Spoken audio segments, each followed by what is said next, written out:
गौरी पुत्र गणेश भगवान की जय। बोलिए श्री शंकर पार्वती भगवान की जय। ओम नमः पार्वती पते हर हर महादेव। सनातन धर्म में प्रदोष व्रत का विशेष महत्व माना गया है। यह व्रत हर माह के कृष्ण पक्ष और शुक्ल पक्ष के त्रयोदशी तिथि को रखा जाता है। आज फाल्गुन मास के कृष्ण पक्ष की त्रयोदशी तिथि है और दिन मंगलवार है, इसलिए इस प्रदोष को भौम प्रदोष व्रत के नाम से जाना जाएगा। आज के दिन व्रत करने और भौम प्रदोष की व्रत कथा को सुनने से न सिर्फ भोलेनाथ बल्कि हनुमान जी की भी विशेष कृपा भक्तों पर बनी रहती है। भौम प्रदोष व्रत करने से जीवन के सभी संकट दूर होते हैं और जीवन में सुख समृद्धि और खुशहाली का आगमन होता है।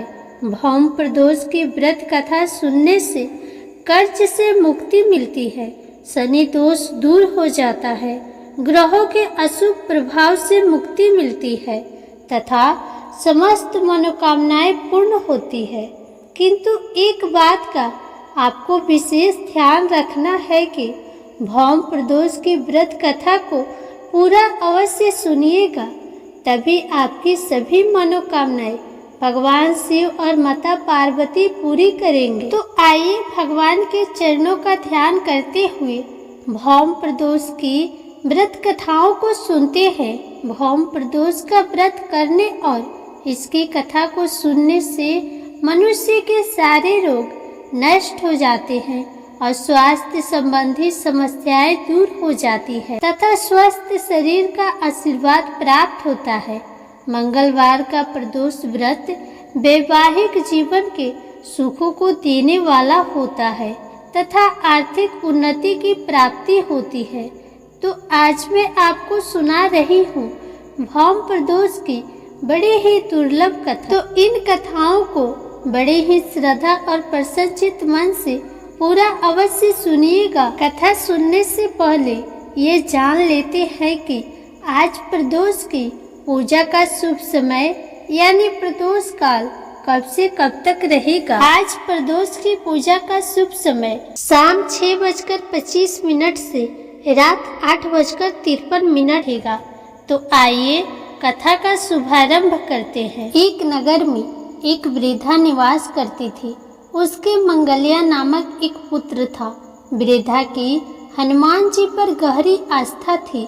वह प्रत्येक मंगलवार को नियम पूर्वक व्रत रखकर हनुमान जी की आराधना करती थी। उस दिन वह न तो घर लिपती थी और न ही मिट्टी खोदती थी।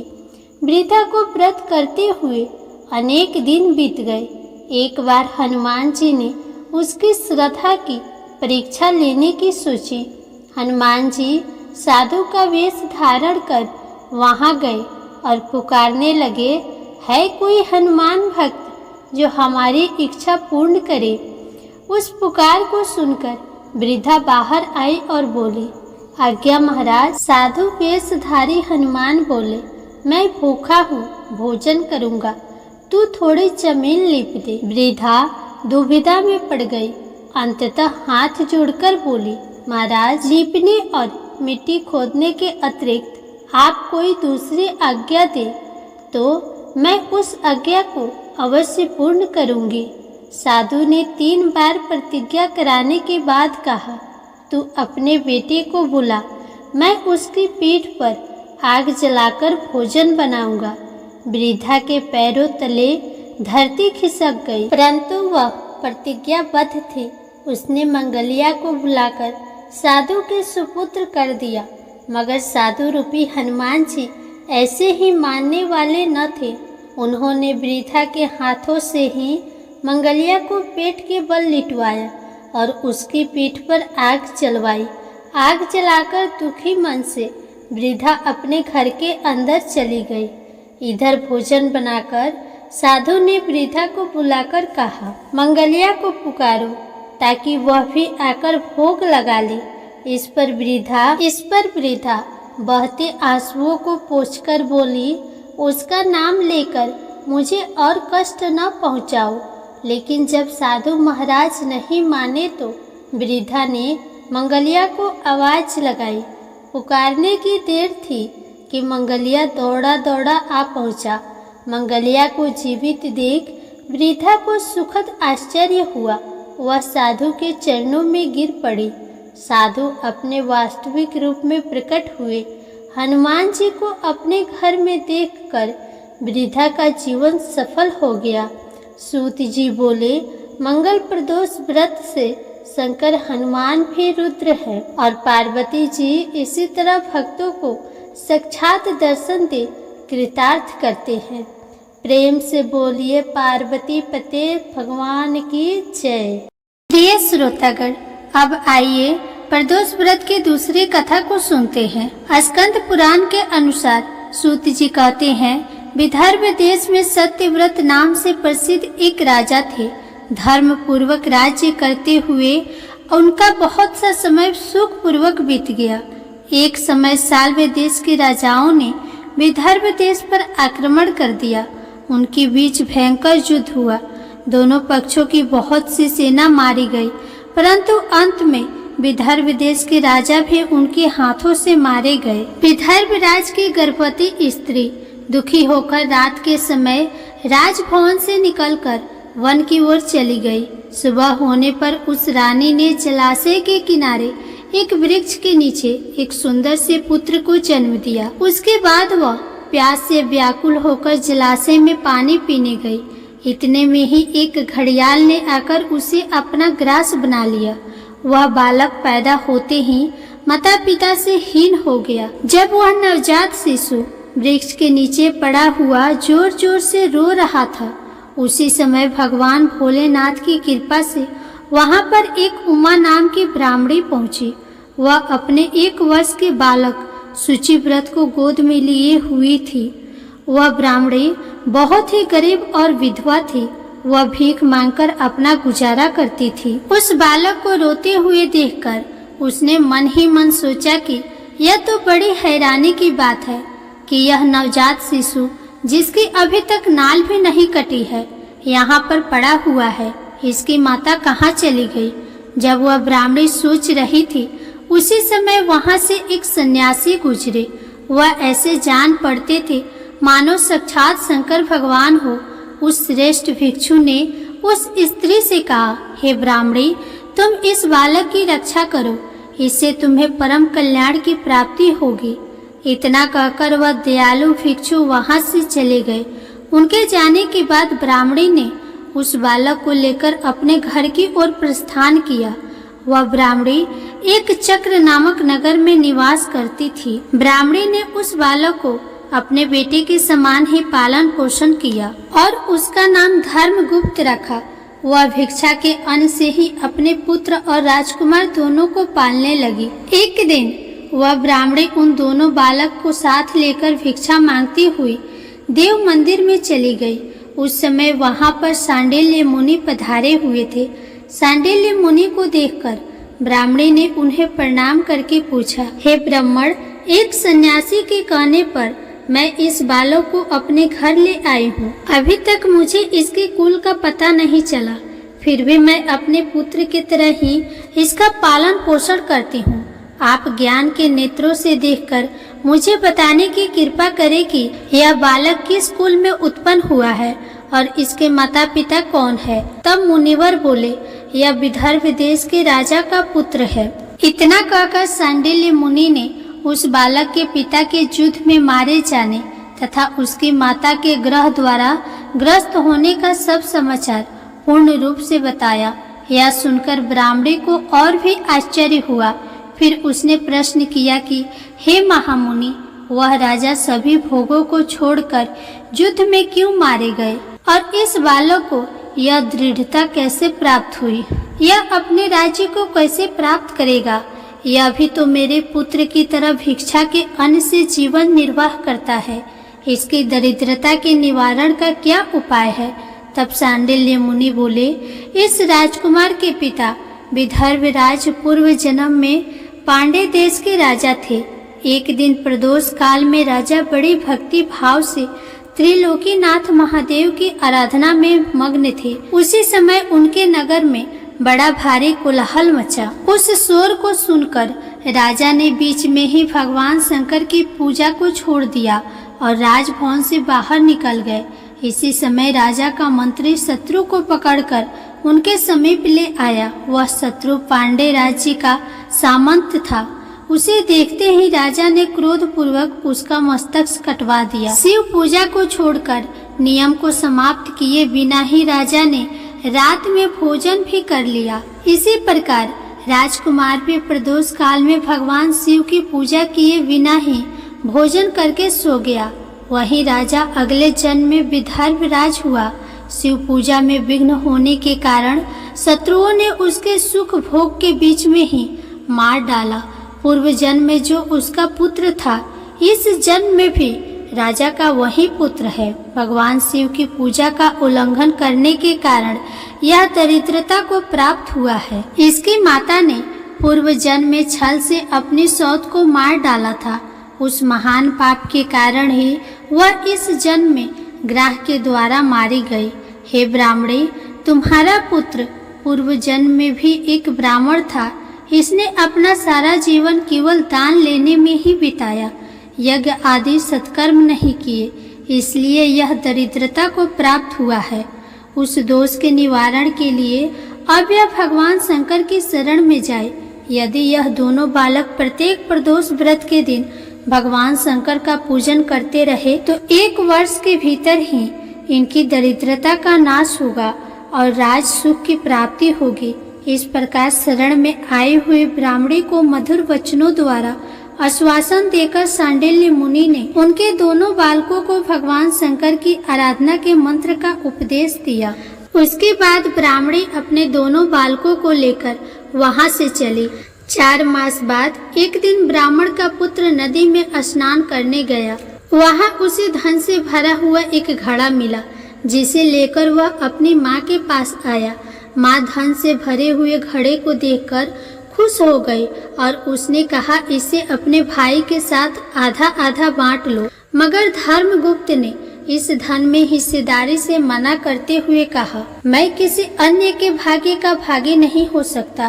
प्रत्येक व्यक्ति स्वयं के कर्म का फल भोगता है। इस प्रकार प्रसन्नता पूर्वक भगवान शंकर की पूजा करते हुए उन दोनों कुमारों का 1 वर्ष व्यतीत हो गया।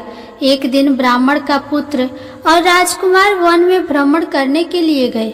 मार्ग में उन्होंने देखा कि अनेक गंधर्व कन्याएं आपस में खेल रही थी। ब्राह्मण कुमार वहीं पर रुक गया और राजकुमार से बोला, हमें इससे आगे नहीं जाना चाहिए। ये गंधर्व कन्याएं हैं, किसी को भी अपनी ओर आकर्षित कर सकती है। मगर राजकुमार निडर होकर आगे बढ़ता गया। जब मुख्य गंधर्व कन्या ने राजकुमार धर्मगुप्त को देखा तो वह उसके प्रति आकर्षित हो गई। उसने अपने सभी सखियों को फूल चुनने के लिए भेज दिया और राजकुमार के पास आने की प्रतीक्षा करने लगी। उसे अकेला देखकर राजकुमार उसके पास गया और उससे बातचीत शुरू हुई। उसने बताया कि मैं विदर्भ देश का राजकुमार हूँ। मेरे माता पिता अब इस संसार में नहीं है और शत्रुओं ने हमारे राज्य पर कब्जा कर लिया है। तब कन्या ने अपना परिचय देते हुए कहा कि मैं विदर्भ नामक गंधर्व की पुत्री हूँ। मेरा नाम अंशुमति है और मैं गायन में प्रवीण हूँ। उसने यह भी कहा कि मैं आपसे विवाह करना चाहती हूँ। इतना कहकर उसने अपनी मोतियों की माला निकालकर राजकुमार को पहना दी। तब राजकुमार ने पूछा, तुम राजपाट गंवा चुके राजकुमार के साथ कैसे रह पाओगी और अपने माता पिता के अनुमति के बिना तुम कैसे आ सकती हो? इस पर अंशुमति बोली, चाहे जो भी हो जाए मैं वही करूँगी जो मैं चाहती हूँ। तुम 2 दिन बाद प्रातः काल यहाँ आकर मुझसे मिलना। इतना कहकर वह वहाँ से चली गई। राजकुमार ने वापस आकर ब्राह्मणी और उसके पुत्र को सारी बात बताई। वे दोनों बहुत खुश हुए। 2 दिन बाद राजकुमार पुनः उसी वन में गया। उसने देखा कि अंशुमति अपने पिता के साथ उसकी प्रतीक्षा कर रही है। तब गंधर्व राजा ने राजकुमार से कहा, मैं कैलाशपुरी गया था। वहाँ भगवान शिव और माता पार्वती ने मुझे बुलाकर कहा कि धर्मगुप्त नामक राजकुमार राज्य से विहीन होकर भटक रहा है। जाओ और उसका राज्य पुनः प्राप्त करने में उसकी सहायता करो। मैं उनकी आज्ञा के अनुसार अपनी पुत्री अंशुमति का हाथ तुम्हारे हाथ में दे रहा हूँ और राज्य प्राप्त करने में मैं तुम्हारी सहायता करूँगा। मेरी पुत्री 10,000 वर्ष तक तुम्हारे साथ इस पृथ्वी पर रहेगी और जब तुम शिवलोक में जाओगे तभी वह इसी काया में तुम्हारे साथ ही रहेगी। भगवान शिव के आदेश अनुसार धर्मगुप्त और अंशुमति का विवाह हो गया। अंशुमति के पिता ने अपनी गंधर्व सेना भी राजकुमार को दे दी। सेना की सहायता से उसने अपने शत्रुओं को परास्त कर दिया और अपने पिता का खोया हुआ राज्य उन्हें प्राप्त कर लिया। अब राजकुमार धर्मगुप्त राजा बन गया। उसने अपने बुरे दिनों में उसे पालने वाले गरीब ब्राह्मणी को राजमाता का दर्जा दिया और शुचिव्रत को अपना छोटा भाई बना लिया। इस प्रकार नियमित रूप से प्रदोष व्रत करने से ब्राह्मणी, उसके पुत्र शुचिव्रत और धर्मगुप्त को धन धान्य तथा सुख संपत्ति की प्राप्ति हुई। सूत जी कहते हैं कि जो मनुष्य प्रदोष व्रत की इस पुण्यमयी महात्म्य को एकाग्रचित होकर सुनते हैं अथवा पढ़ते हैं, उन्हें 100 जन्मों तक कभी भी दरिद्रता नहीं आती और अंत में वह ज्ञान के ऐश्वर्य से युक्त होकर भगवान शंकर के परम धाम को प्राप्त होते हैं। प्रेम से बोलिए शंकर भगवान की जय, माता पार्वती की जय। अब बड़ी ही श्रद्धा और भक्ति के साथ अब आप सुनिए भगवान शिव और माता पार्वती की कथा। एक बार की बात है, माता पार्वती शिव जी को पति के रूप में प्राप्त करने के लिए घोर तप कर रही थी। उनकी तप को देखकर देवताओं ने शिव जी से देवी की मनोकामना को पूर्ण करने की प्रार्थना की। शिव जी ने पार्वती जी की परीक्षा लेने के लिए सप्त ऋषियों को भेजा। सप्त ऋषियों ने शिव जी के सैकड़ों अवगुण गिनाए, पर पार्वती जी को महादेव जी के अलावा किसी और से विवाह मंजूर नहीं था। तब शंकर जी ने स्वयं पार्वती जी की परीक्षा लेने की ठानी। तब भगवान शंकर स्वयं प्रकट हुए और पार्वती जी को वरदान देकर अंतर ध्यान हुए। इतने में पार्वती माता जहाँ तप कर रही थी, वहीं पास में तालाब में मगरमच्छ ने एक लड़के को पकड़ लिया। लड़का जान बचाने के लिए चिल्लाने लगा। तब माता पार्वती जी से उस बच्चे की चीख सुनी नहीं गई। दुखित हृदय से वे तालाब पर पहुंची। वहां देखा कि मगरमच्छ लड़के को तालाब के अंदर खींचकर ले जा रहा है। लड़के ने देवी को देखकर कहा कि मेरे माता पिता और भाई बंधु कोई नहीं है, आप मेरी रक्षा करें। तब पार्वती जी ने कहा कि मगरमच्छ इस लड़के को छोड़ दो। तब मगरमच्छ बोला, दिन के छठे पहर में जो मुझे मिलता है उसे मैं अपना आहार समझकर स्वीकार कर लेता हूँ, यह मेरा नियम है। ब्रह्मदेव ने दिन के छठे पहर में इस लड़के को भेजा है, तो मैं इसे क्यों छोड़ूं? पार्वती जी ने विनती की कि तुम इसे छोड़ दो, बदले में तुम्हें जो चाहिए वह मुझसे कहो। तो मगरमच्छ बोला, एक ही शर्त पर मैं इसे छोड़ूंगा। आपने तप करके महादेव जी से जो वरदान लिया है, यदि उस तप का फल मुझे दे दो तो मैं इसे छोड़ दूंगा। पार्वती जी तुरंत तैयार हो गई। उन्होंने कहा, मैं अपने तप का फल तुम्हें देने को तैयार हूँ, लेकिन तुम इस बालक को छोड़ दो। मगरमच्छ ने समझाया, सोच लो देवी, जोश में आकर संकल्प मत करो। हजारों वर्षों तक जैसा तप किया है वैसा देवताओं के लिए भी संभव नहीं है। उसका सारा फल इस बालक के प्राणों के बदले चला जाएगा। पार्वती जी ने कहा, मेरा निश्चय पक्का है, मैं तुम्हें अपने तप का फल देती हूँ, तुम इसे जीवन दे दो। मगरमच्छ ने पार्वती जी से तप दान करने का संकल्प करवाया। तप का दान होते ही मगरमच्छ का देह तेजी से चमकने लगा और वह बोला, हे पार्वती, यह देखो, तप के प्रभाव से मैं तेजस्वी बन गया हूँ। तुमने जीवन भर की पूंजी एक बच्चे के लिए व्यर्थ कर दी। चाहो तो अपनी भूल सुधारने का एक मौका और दे सकता हूँ। तब पार्वती जी ने कहा, हे ग्रह, तब तो मैं पुनः कर सकती हूँ, किंतु यदि तुम इस लड़के को निगल जाते तो इसका जीवन वापस नहीं मिल सकता था। देखते ही देखते वह लड़का अदृश्य हो गया और वह मगरमच्छ भी लुप्त हो गया। पार्वती जी ने विचार किया, मैंने तब तो दान कर दिया है, अब पुनः से तप आरंभ करूंगी। पार्वती जी ने फिर से तप करने का संकल्प किया। भगवान सदाशिव फिर से प्रकट होकर बोले, हे पार्वती, भला अब क्यों तप कर रही हो? तब पार्वती जी ने कहा, प्रभु, मैंने अपने तप का फल दान कर दिया है। आपको पति रूप में पाने के संकल्प के लिए मैं फिर से वैसा ही घोर तप करके आपको प्रसन्न करूंगी। तो महादेव जी बोले, मगरमच्छ और लड़के दोनों रूपों में मैं ही था। तुम्हारा चित्त प्राणी मात्र में अपने सुख दुख का अनुभव करता है या नहीं, इसकी परीक्षा लेने के लिए मैंने ही यह लीला रची थी। अनेक रूपों में देखने वाला मैं एक ही हूँ। मैं अनेक शरीरों से अलग निर्विकार हूँ। तुमने अपना तप मुझे ही दिया है, इसीलिए अब और तप करने की कोई आवश्यकता नहीं है। देवी ने महादेव जी को प्रणाम कर प्रसन्न मन से विदा किया।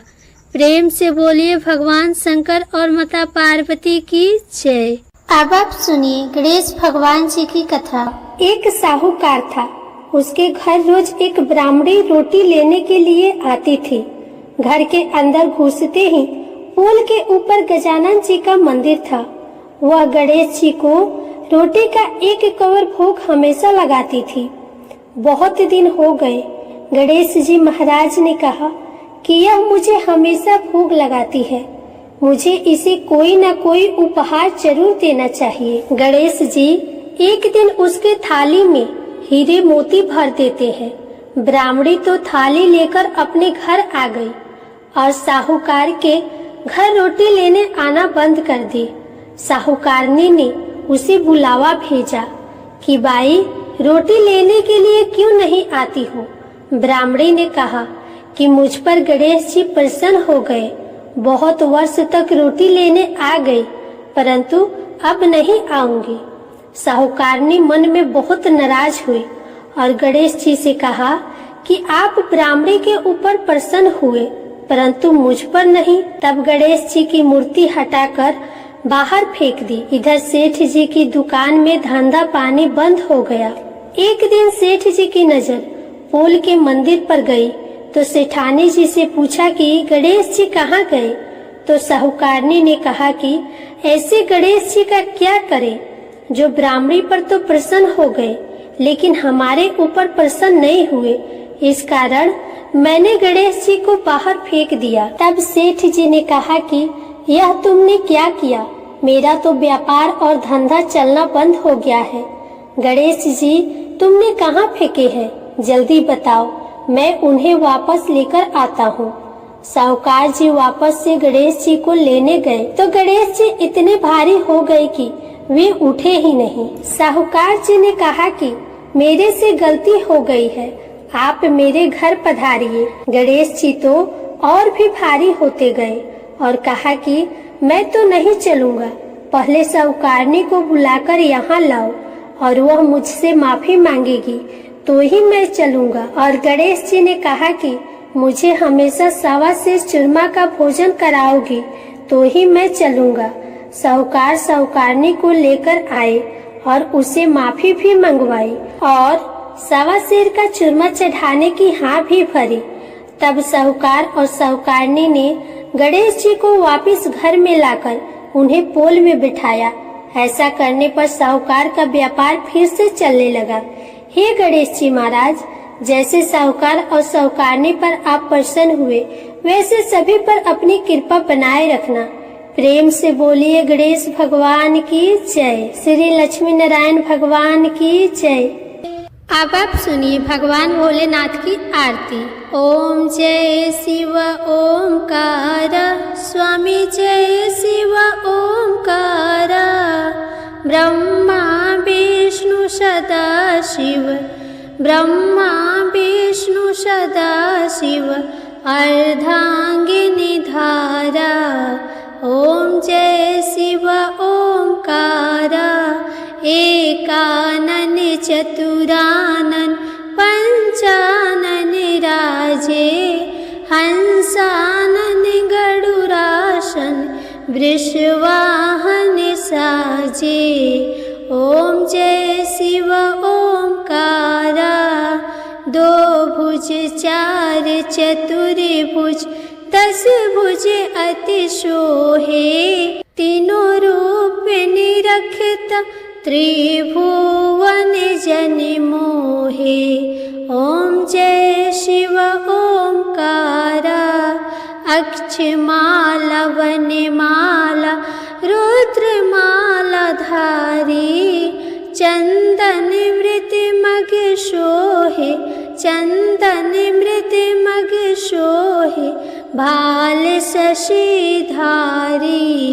ओम जय शिव ओमकारा, श्वेतांबर पीतांबर बाघांबर अंगे, शनकादिक ब्रह्मादिक, शनकादिक ब्रह्मादिक, भूतादिक संगे। ओम जय शिव ओमकारा, करके मध्य कमंडल चक्र त्रिशूल धरता, जग करता जग भरता, जग करता जग भरता, जग संहार करता। ओम जय शिव ओमकारा, ब्रह्मा विष्णु सदाशिव, जानत अविवेका, प्रणाक्षर के मध्य तीनों एका। ओम जय शिव ओमकारा, त्रिगुण शिव जी की आरती जो कोई नर गावे, कहत शिवानंद स्वामी, कहत शिवानंद स्वामी, मन वांछित फल पावे। ओम जय शिव ओमकारा। जय भोलेनाथ। हर हर महादेव।